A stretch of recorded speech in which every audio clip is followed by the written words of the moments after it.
Thanks very much. Yep, I think we're going to head to the bedside now and talk a little bit more about how these types of medical informatics solutions can really touch the lives of patients that walk through the door of many of our institutions.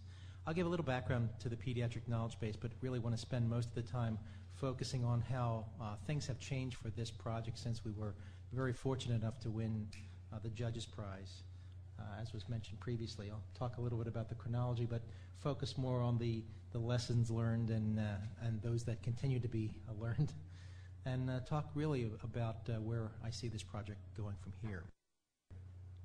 So a little while ago, I was asked to give a talk to a lay community and about what the pediatric knowledge base is, and I kind of struggled with this because I could see various degrees of appreciation, and the only thing I could come up with was, well, it's kind of like Dr. McCoy's tricorder, but not really, because it certainly is not a wonderful device that I could put over top of a patient and tell what was happening to them, or even use it to individualize their therapy.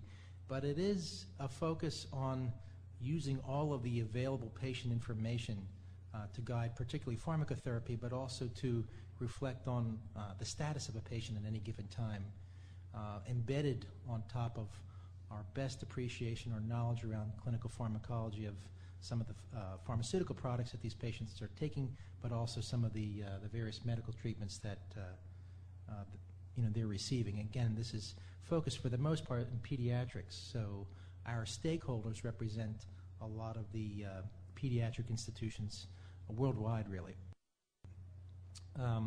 Children, when they enter our institutions, are wonderful little data-generating devices. So immediately as they walk in the door, we start to accumulate information about their vital signs and health status, their disease condition, the various tests that are performed on them, clinical observations, preventions, procedures and interventions, therapeutic drug monitoring.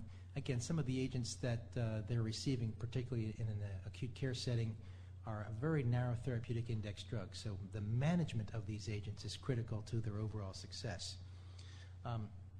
What's also evident, though, is that in today's age, we're fortunate enough to have the benefit of electronic medical record systems to accumulate this type of information. Now, for the most part, these systems are really focused on pushing this information back to the caregiver or accumulating it for billing purposes. But this really underachieves their potential.